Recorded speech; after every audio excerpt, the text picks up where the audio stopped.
So hello, good morning, have a blessed Sunday. Araw na din mga kabulo, sa mga solid kabulo dyan, sa mga bagong subscribers at lumang subscribers ko nandyan. Shoutout po sa inyo, have a blessed Sunday po. So ito na naman muli ang inyong lingkod, Buhay Abroad episode ko, Rustop TV channel as a factory worker here in South Korea. So guys, for today's video, pag-usapan natin na bakit kailangan natin na i-consider ang Korea kung first time mo na gusto mo mag-abroad kaysa sa mga ibang bansa. So ito yung pag-uusapan natin ngayon. So sa mga hindi pa nakakapag-subscribe sa channel ko, kung nagugustuhan nyo po yung mga video na ina-upload ko, sana makapag-subscribe po kayo, i-like and share. At i-hit na rin po yung notification bell yun sa gilid, ilagay nyo po siya sa all para ma-notify ko po kayo sa tuwing may bagong video tayo na ginagawa. So bago po tayo mag-proceed sa ating main topic, papasukin muna po natin ang aking intro.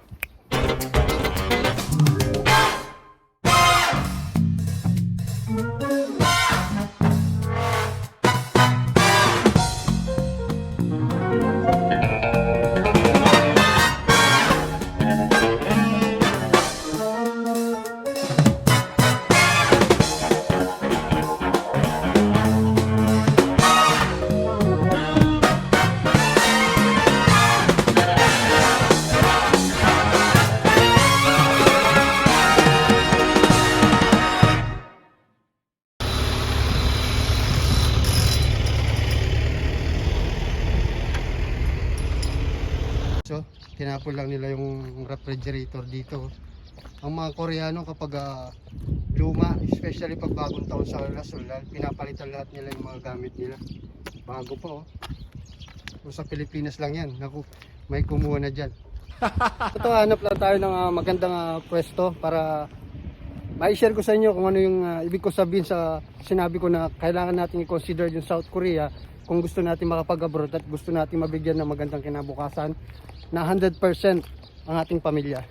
Araw na linggo, alam nyo na, ito paulit-ulit, walang katapusan na pagsapit na linggo, mamamalengke kami dahil wala kaming pagkain pag Sabado-Linggo kasi ang pre-meal lang dito is yung working days, working hours, Monday to Friday at saka kung may overtime, yun lang. Pero yung Sabado, tulad nito, Linggo, so provide namin yun kasi sarado yung mga sikdang namin o canteen dito. So kailangan natin mamalengke. Kaya mapapansin ninyo, pag nagbablog ako lagi, namamalengke. Namamalengke kami weekly dito para may pagkain ng isang linggo. Kasi minsan hindi tayo nabubusog sa canteen. So iba pa rin yung Filipino food. Siyempre kailangan natin puhunan natin ng katawan natin dito. So huwag natin titipirin.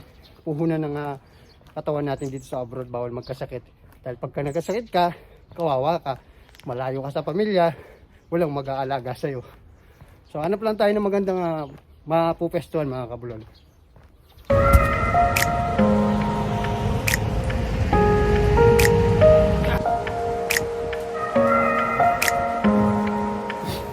So yan guys, eto nandito tayo sa tabi ng E-Mart, yung maliit na convenience store nila rito, yung tinatawag na E-Mart. So yan guys, nakahanap na tayo ng magandang maluluguran, mapapagpwestuhan. Although nandito tayo sa tabi ng E-Mart, may mga sasakyan na dumadaan, sana maintindihan nyo yung mga sinasabi ko. Kasi hindi tayo pwede dun sa bahay namin dahil natutulog pa yung mga kasama ko. So guys, para malinaw lang kung ba't nasabi ko na dapat i-consider natin yung bansang South Korea kung nagnanais kayong mag-abroad, lalo na sa mga first timer na wala pang background sa pag-abroad. At saka kung gusto talaga ninyong mabigyan ng magandang kinabukasan yung mga pamilya po natin. So ito, makinig po kayong mabuti. Napaka informative po nung i-share ko po sa inyo. At nasa ganun marabigyan ng kasagutan yung mga nagtatanong, nagko-comment sa mga comment box section ko sa YouTube, sa mga nagtatanong about sa paano mag-apply dito, paano yung mga kailangan gawin o dapat gawin. So para sagot yung mga katanungan po nila, dahil hindi natin masasagot ng isa-isa. So guys, kailangan talaga na i-consider nyo yung bansang South Korea. Number 1, ang Korea, legit ang Korea. Wala kang mapupuntang agency dyan na nagpapaalis na tulad ng pupunta ka ng Saudi, dadang ka ng agency, may tutulong sa'yo na bibigyan mo siya ng pakonsuelo. Sa South Korea wala po. At saka sa South Korea, government to government po yung pag-process po rito. I mean, kagaya ng sabi ko, wala pong anumang agency. Kaya sinasabi ko sa inyo na 100% na napaka-legit po ng Korea. So kung first timer mo, siyempre baguhan ka, wala ka pang alam, wala kang background totally. So masasabi mong napaka-safe po ninyo. Kaya Korea talaga ang pinaka-the best sa mga baguhan. Lalo na ngayon, madaming mga naglabasan ng mga illegal recruiter. So pag nasa POA ka, dumang ka sa POA talaga, masisiguro mo talaga na bawat sentimo na gagastusin mo, may mapupuntang mabuti. Kasi safe ka dahil sa government po. To government ang policies sa bansang South Korea. Walang sino mga agency ang may kakayanan na kayang magpaalis, maliban lang kung illegal. So lagi po ninyong tatandaan, ang pag-apply, kapag nararamdaman po ninyong parang hindi kayo nahirapan, kabahan na po kayo. Ibig sabihin nun, scam po yun. Kasi lahat ng nag-abroad dumadaan sa process. So yun po yung number 1. So pangalawa, in terms of application, in terms sa pag-apply, hindi natin kailangan, halimbawa, nag-apply ka, pupunta ka sa mismong agency, magbibigay ka ng resume, tapos doon mo malalaman na kung may hearing pa o hindi. Ngayon, pag puno na, sasabihin nila sa'yo, ay, hindi na kami nangangailangan. Ang Korea, lagi po yan open. Tandaan po ninyo, malaki ang kailangan nila, ang quota nila sa mga manggagawa dito sa bansang South Korea. Hanggat hindi po nila na re-reach yung quota nila, hindi po sila titigil na magpa-exam na naman. Although matatagalan lang mga after 3 months or 6 months, pero nagpapa-exam sila, hindi lang sa bansang sa Pilipinas, kasi meron tayong if I'm not mistaken, 13 Asian countries ang participation na kinukuha na under ng EPS sa Korea. Bangladesh, Thailand, Vietnam, Pakistani, Myanmar, Sri Lanka, Cambodian. So marami, nakalimutan ko na kung iba, Pilipinas, tayo, Philippines, Pilipinas. Kaya pwede po kayong mag-apply. You only need to do is mag-aral kayo ng Korean, kagaya ng sabi ko, kasi you need to pass the exam. That's the only key para makatungtong kayo dito sa bansang South Korea. Yan po yung unang step na gagawin po ninyo. Mag-aral kayo ng Korean.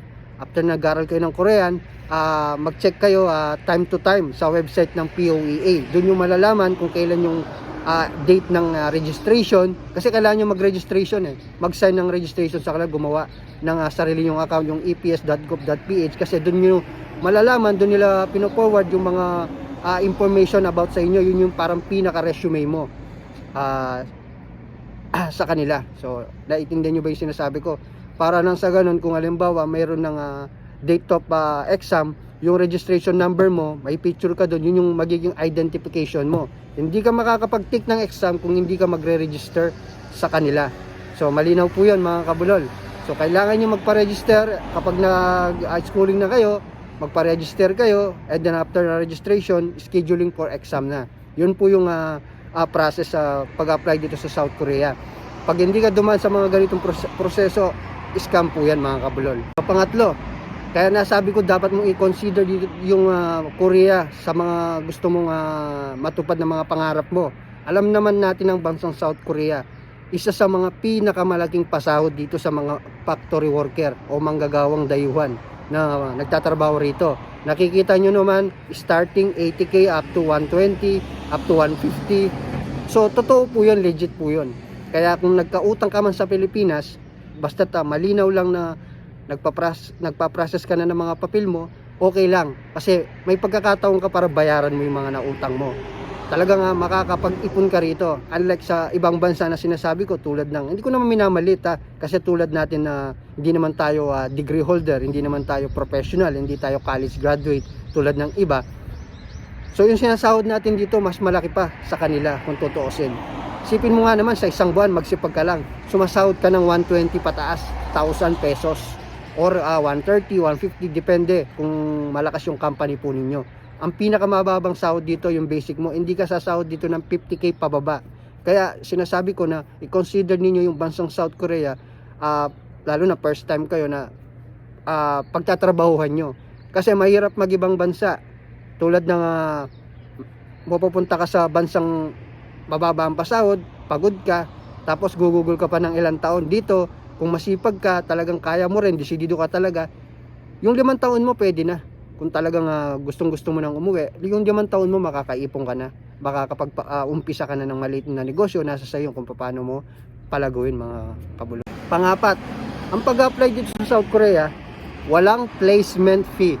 Tama, hindi gaya ng iba, may 25,000 na placement fee, 30, 50, o kailangan may pera yung ATM mo kung mag-apply ka sa, hindi ko alam kung ganun yung naririnig ko, mag-apply ka sa Canada, dapat may savings ka sa ATM mo, sa bank mo. Dito wala. Ang Korea, walang placement fee. Tandaan po ninyo yan. Ang tanging kakailanganin mo lang is pang requirements mo. Ngayon, tulad ng requirements, tulad ng NBI, police clearance, pamasahe, pagkuha o pag-renew ng passport, ganun po. Pagpunta sa mga kakailanganin mo, halimbawa magpaparegister ka, so gagamit ka ng pamasahe. So, yun ang kailangan natin paghandahan. So, yung mga ganung bagay lang, alam ko, kaya na natin diskartehin yan. And then, kapag talagang nag-training ka na, nag-process ka na, for processing ka na, magbabayad ka lang, bibilin mo yung sa yung sariling pera, yung plane ticket. And then, yung mga PhilHealth, Pag-ibig, OWA, yun po lang yung kailangan natin o kailangan ninyong paghandaan. Uulitin ko, pang-apat, ang Korea walang placement fee. Tandaan po ninyo yan. Isa po yan sa kagandahan dito sa South Korea. Ang laki ng sahod pero walang placement fee. Kaya nasasabi ko paulit-ulit na dapat natin i-consider yung bulol na naman, yung South Korea na unang target list nyo kung gusto ninyong nangangarap kayo pumunta sa ibang bansa. Kung kaya nyo rin po. Pang-5, ang South Korea, kaya lagi ko rin nasasabi o sinasabi ko na kailangan ninyong i-priority o i-consider na pumunta kayo dito. Ang South Korea, ito yung bansang nagbibigay sila ng long-term contract. Long-term. I mean, hindi 3 years, hindi 5 years. Minimum or maximum 10 years. Dati kasi 3 years lang, bale 6 years kayo. Ngayon, nag-additional na naman sila ng another 1 year and 10 months, 1 year and 10 months. So, bale 4 years and 10 months yung unang kontrata mo. And then pangalawa, 4 years and 10 months. So considered na rin na 5 o 10 years, mga kabulol. So di ba napakaganda ng Korea, makakaipon ka talaga sa tagal mong magtatrabaho rito basta masipag ka lang. Ngayon, dati kahit na may release ka, hindi ka makakakuha ng sincere na tinatawag nila. Yung sincere workers na nagtagal ka, nag-stay ka sa isang company mo ng 5 taon na straight. Yung iba nagpaparelease, ayaw nila o mabigat yung trabaho. Pero ngayon, isa yung big factor o maganda sa mga baguhan. Pwede na silang masincere kahit na may mga release sila. So dati kami wala, mga kabulol. Dumating ako rito 2012. So magta 10 years na ako rito. So ayun, mga kabulol, malinaw po sa inyo, 10 years. So sa 10 years na yun, makakatagal ka talaga rito ng ganung katagal na makakapag-ipon. I mean, madami kang mabibili kung marunong ka o magaling kang humawak ng pera. Unlike sa mga ibang bansa talaga na bibigyan ka lang ng kontrata, pagkatapos nun wala na. Eto dito talaga makakaipon ka. Pang-6, yung mga unang dating o first time mo na makatapak dito, ang mga Koreano, provided nila ang accommodation natin. Yung iba, container, yung iba, talagang dormitory, bahay talaga. Swerte yan lang pagdating sa amo natin, pagdating natin dito. Pero ang kagandahan nun, pagdating mo rito, may mga sadyang na bibigyan ka kagad ng pera. Tulad kami, binigyan kami ng 200, 300 won yata yun. Kasi alam nila, baguhan tayo, wala tayong pera. So bibigyan nila tayo, ikakaltas nila sa atin yun sa sahod natin. Depende sa usapan nyo kung pwedeng 3 times yung ikaltas o 2 beses. Kasi unang araw mo pa lang, wala ka pang sahod. So, yun ang kagandahan dito na sinasabi ko sa inyo. Kaya dapat natin i-consider. Kasi dito, hindi mahigpit ang Korea. Open country ang Korea. Tandaan po natin yan. Dito magagawa mo lahat ng gusto mo. Pwede ka maglibot, gumala, basta't legal ka. And then, yung pang-anim na sinasabi ko sa inyo, yung mga Koreano rito, hindi nila hinahawakan yung passport natin. Unlike sa ibang bansa, lalo na sa Middle East, yung dinatnang ko doon, yung nag-Aman Jordan ako, yung passport namin kinuha ng employer ko, which is napakalaking big wrong po nun, kasi walang karapatan ng employer ko nun na awakan niya yung passport ko dahil Republic of the Philippines yan, pag-aari ko yan, pero kinuha nila. Kumbaga sa sinasabi ko to, hawak sa leg ng mga employer nila yung mga ibang bansa na pinupuntahan nila. So ganun po yung nalalaman ko, at alam ko naman na hindi lang sa Middle East, may mga ibang bansa pa. So dito hindi, ikaw ang hawak ng passport mo. Kung gusto mong umuwi, kung gusto mong magbakasyon, magsabi ka lang, bili ka ng ticket, makakauwi ka. Ganun kaluwag dito sa bansang South Korea. Kaya dapat i-consider nyo rin po na dito talaga ang unang destination po niyo. Pampito, dito ka matututo. Ang hindi mo nalalaman sa Pilipinas, ang hindi tinuro sa'yo, dito matututunan mo. Kung halimbawa, yung trabaho mo doon, construction worker ka, o kaya merchandiser ka, waiter ka, teacher ka, dito hindi, matututo ka ng ibang skills. Kung dito, o sa Pinas, hindi ka marunong mag-welding, dito matututo ka. Baka posibleng dito, pagpunta mo rito, nag-welding yung trabaho po ninyo. Kung sa Pilipinas, hindi ka marunong sa furniture, baka pagdating mo rito, furniture ang maaabutan mo. Hindi ba maia-apply mo yan sa Pilipinas? O kung inabutan mo dito, yung trabaho rito, yung mga sa textile, sa mga tela, pananahe, so magkaka-idea ka, alam mo kung ano yung mga magagandang tela, pwede mong i-apply sa Pilipinas. So yung mga matutunan natin dito, na tatawag nila dito na skilled, pwede nating i-apply yon sa Pilipinas. So maraming mga factory dito na pwede nating i-apply sa Pilipinas para pagkakitaan. Yun din po yung kagandahan dito para gusto ninyong pumunta rito. O kung gusto po ninyong fishing, mangisda, lahat dito, kung matututo ka ng mga technique kung paano sila mangisda, tulad ng mga ginagawa nila, marami silang kompleto yung gamit nila rito. At hindi lang dun sa mga power tools na hindi natin alam na ginagamit, na pwedeng magamitin sa Pilipinas, dito mo makikita. Pwede kang bumili, ilagay mo sa box, ipapadala mo sa Pilipinas. So andito po, napaka modern ng mga ginagamit po nila rito. Kaya napakaganda din talaga dito na pumunta, dahil talagang marami kang matututunan dito sa pagpunta mo rito. Hindi lang sa mga bagay-bagay, pati na rin sa factory ninyo, kung paano ka makisama, makitungo. Yun nga yung maging makilala mo kung sino ka talaga at ano yung karakter mo, kung paano ka makitungo sa kapwa mo sa lahat ng bagay. So yun mga kabulol, nalito na ako, hindi ko na alam kung anong number na tayo. So eto naman, eto pa yung kagandahan dito. Pagpunta mo rito sa South Korea, kahit huwag kang mag-ipon, yung kinakatas nila sa'yo ng Kukmin, yung Kijicom, makukuha mo yan mga kabulol, sasabihin ko sa inyo. Basta't magtagal ka lang sa company mo, straight mo, wag ka, hanggat maaari, kung kaya mo magtiis, magtiyaga, wag kang magpa-release, para yung mga benefits mo maiipon, hindi siya ma-interrupt, yung hindi siya ma-delay, walang problema, walang cancellation. Kasi pag paiba-iba yung amo mo, paiba-iba yung mga record mo, hindi continue, mahihirapan. Kung halimbawa lumipat ka, naghanap pa ng trabaho, 2 months kang hindi nakapagtrabaho, so ma-stop yung mga benefits mo. Unlike naman sa mga continue lang yung trabaho nila, buwan-buwan, continue din yung mapagbayad ng amo mo o pagkaltas sa mga benefits mo. So malaki makukuha mo. So malaki makukuha po ninyo mga kabulol. Ibibigay at ibibigay ng Korea yan. So sa mga umuwi na nakakapanood ng mga video ko, alam yung mga sinasabi ko sa mga ex-Koreana dyan. So yan ang kagandahan ng South Korea mga kabulol. Bukod sa ipon mo, may makukuha ka pang benepisyo na paniguradong makakabili ka talaga ng sasakyan. Hindi naman bababa yung makukuha mo sa 5, kalahating milyon. Siguradong kalahating milyon pataas ang makukuha mo. So tiyaga lang mga kabulol.